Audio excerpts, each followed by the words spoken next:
الرجيم. بسم الله الرحمن الرحيم. يا أيها الذين آمنوا اتقوا الله حق تقاته ولا تموتن إلا وأنتم مسلمون واعتصموا بحبل الله جميعا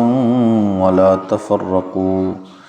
واذكروا نعمة الله عليكم إذ كنتم أعداء فألف بين قلوبكم فأصبحتم بنعمته إخوانا وكنتم على شفا حفرة من النار فأنقذكم منها كذلك يبين الله لكم آياته لعلكم تهتدون. صدق الله مولانا العظيم. الصلاة والسلام عليك يا سيدي يا رسول الله وعلى آلك وأصحابك يا سيدي يا حبيب الله. الصلاة والسلام عليك يا سيدي يا نبي الله وعلى آلك وأصحابك يا سيدي يا نور الله. یا ایہا الذین آمنوا اتقوا اللہ حق تقاتہ ولا تموتن الا وانتم مسلمون. اے ایمان والو، اللہ سے ڈرو جیسا اس سے ڈرنے کا حق ہے. ولا تموتن الا وانتم مسلمون، اور ہرگز نہ مرنا مگر مسلمان. یہاں یہ بیان کیا گیا کہ اللہ سے ڈرو جس طرح ڈرنے کا حق ہے، تو اس سے ڈرنے کا حق تو کوئی ادا نہیں کر سکتا. دوسری آیت میں جہاں دوسری جگہ ارشاد فرمایا اللہ نے فاتقوا اللہ ما استطعتم، یعنی جتنی طاقت ہے اتنا اللہ سے ڈرو. تو یہ ایک طرح سے تفسیر بن گئی اس آیت کی کہ حق تو کوئی نہیں ادا کر سکتا، لیکن اپنی طاقت کے مطابق ہمیشہ اس سے ڈرتے رہنے کی کوشش کرو. اور آگے فرمایا ولا تموتن الا وانتم مسلمون، اور ہرگز نہ مرنا مگر مسلمان. اب اس میں بھی موت کا وقت تو کسی کو پتہ نہیں ہے کہ کب آنے والی ہے، تو اس لیے بندے کو ہر وقت ایسے اعمال یا افعال میں مشغول رہنا چاہیے جس میں بندے کو شرمندگی نہ ہو. ہمیشہ نیک کام کرتے رہنا، پتہ نہیں کہ اگلا لمحہ موت کا ہی لمحہ ہو، تو ہر وقت نیکی میں مشغول رہیں تاکہ موت آئے تو نیکی کرتے ہوئے موت آئے، موت آئے تو اللہ کو راضی کرتے ہوئے موت آئے. تو یہ فرمایا گیا اس آیت کے اندر وَاعْتَصِمُوا بِحَبْلِ اللَّهِ جَمِيعًا وَلَا تَفَرَّقُوا، اور اللہ کی رسی مضبوطی سے تھام لو سب مل کر، اور آپس میں فرقوں میں نہ بٹ جانا. اب اس آیت کے حصے میں تفرقہ بازی سے منع کیا گیا ہے کہ فرقوں میں نہیں بٹ جانا. اب اس کی دو صورتیں ہو سکتی ہیں، دو پہلو ہیں اس آیت کے. ایک تو یہ ہے کہ جماعت سے ہٹنے سے منع کیا گیا ہے، اور دوسرا یہی آیت صلح کلیت کا بھی رد کرتی ہے. بعض لوگ اس آیت کو لے کر وہ کہتے ہیں کہ صلح کلیت کر لیے. صلح کلیت یہ ہوتی ہے کہ ہر مسلک کو ٹھیک کہا جائے، بھئی یہ بھی ٹھیک ہے، یہ بھی ٹھیک ہے، یہ بھی ٹھیک ہے، دیوبندی بھی ٹھیک ہے، وہابی بھی ٹھیک ہے، مرزائی بھی ٹھیک ہیں، یہ بھی ٹھیک ہے، یہ بھی، ہر چیز ٹھیک ہے. یہ صلح کلیت ہوتی ہے. حالانکہ اس آیت کے اندر یہ کہا ہی نہیں گیا. حبل اللہ کی تفسیر کی گئی ہے جماعت کے ساتھ.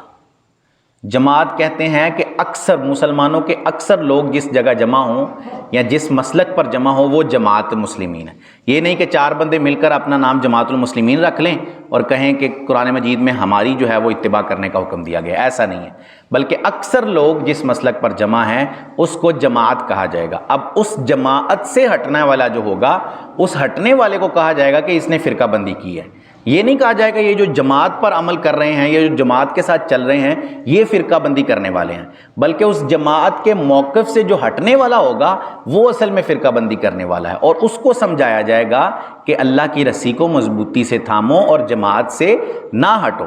اب لوگ اس آیت کو لے کر اہل سنت کو بھی فرقے کے اندر ہی شامل، حالانکہ اہل سنت کوئی فرقہ نہیں ہے، یہ غلط ہے اور یہ غلط سوچ ہے ہماری، اور اہل سنت کے اندر بھی یہ پائی جاتی ہے. ہم کوئی فرقہ نہیں ہے،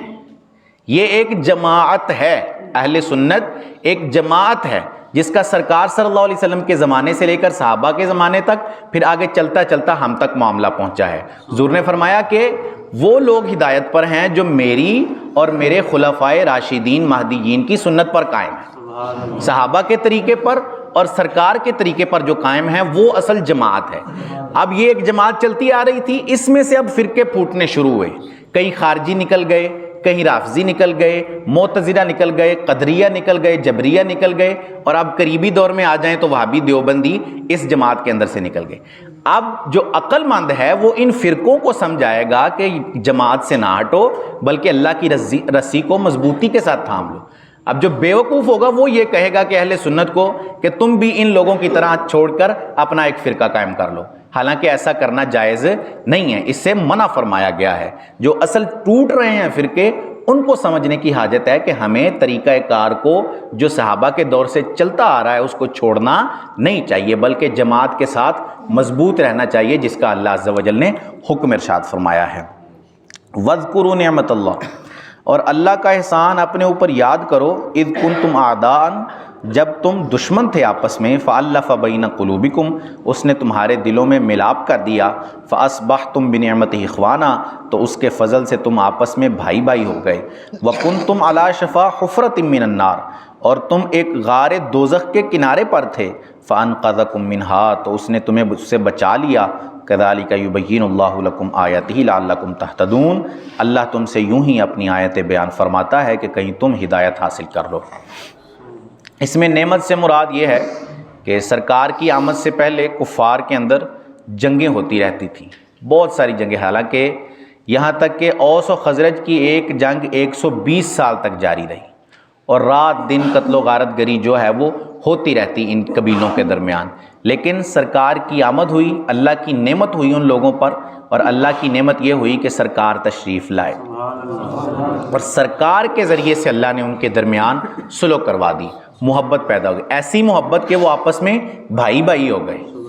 خالی محبت نہیں بلکہ بھائی بھائی حضور نے ان کو بنا دیا، مساوات قائم کر دی گئی، بھئی ایک دوسرے کے برابر ہیں سارے، کوئی یہ نہیں کہ مہاجر جو ہیں وہ کم ہیں انصار زیادہ ہیں، یا انصار جو ہیں وہ کم ہیں مہاجر زیادہ ہیں، بلکہ سب کا رتبہ برابر حضور نے قائم فرما دیا۔ تو یہ نعمت ہے اللہ کی۔ اور پھر سرکار اس آیت سے یہ بھی پتہ چل گیا کہ سب سے بڑی نعمت سرکار ہی ہیں اللہ کی، کہ وہ ہمیں آگ سے بچانے کا سب سے بڑا وسیلہ ہے، آگ سے بچاتے ہیں سرکار۔ ابو ہریرہ رضی اللہ تعالیٰ عنہ کی حدیث پاک ہے، آپ کہتے ہیں کہ حضور نے ارشاد فرمایا، میری مثال اس آدمی کی ہے کہ جس نے آگ لگائی اور اس آگ سے ارد گرد سارا علاقہ روشن ہو گیا، اس کی روشنی ہو گئی، اب جو اس کے ارد گرد کیڑے مکوڑے تھے وہ اس آگ میں آ کر گرنے لگے، اب جو آگ جلانے والا ہے وہ کیڑوں کو بھگاتا ہے دور دور کے کہیں آگ میں نہ پڑ جاؤ،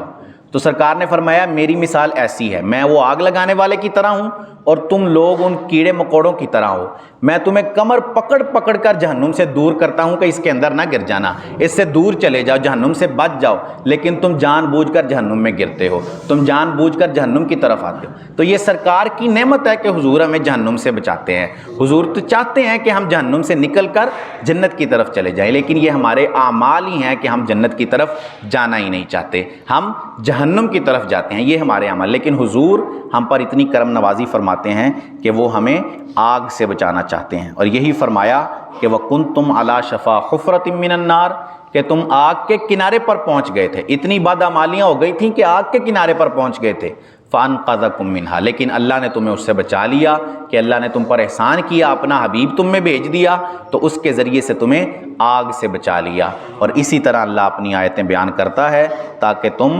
ہدایت حاصل کر لو۔ اللہ عز و جل سے دعا ہے کہ اللہ عز و جل ہمیں قرآن کی صحیح فہم عطا فرمائے اور مسلک حق اہل سنت پر قائم رہنے کی توفیق عطا فرمائے، آمین بجاہ خاتم النبیین صلی اللہ علیہ وسلم۔ اللہم صلی علی سیدنا و مولانا محمد معدن الجود والکرم وعلی آلہ واصحابہ وبارک وسلم۔ مالک کریم عز و جل نماز فجر ادا کرنا، درس کرنا، سننا اپنی بارگاہ میں قبول فرما، غلطیاں کوتاہیاں اپنے فضل و کرم سے معاف فرما، ہم سب کی، ہمارے ماں باپ کی اور رسول کریم صلی اللہ علیہ وسلم کی ساری امت کی بخشش فرما، ہم سب کو خلوص و استقامت سے 5 وقت باجماعت نماز پڑھنے کی توفیق عطا فرما، ہم سب پر اپنی نظر رحمت فرما۔ سبحان ربک رب العزت عما یصفون وسلام علی المرسلین والحمد للہ رب العالمین، وصلی اللہ تعالی علی حبیبہ سیدنا و مولانا محمد وعلی آلہ واصحابہ اجمعین برحمتک یا ارحم الراحمین۔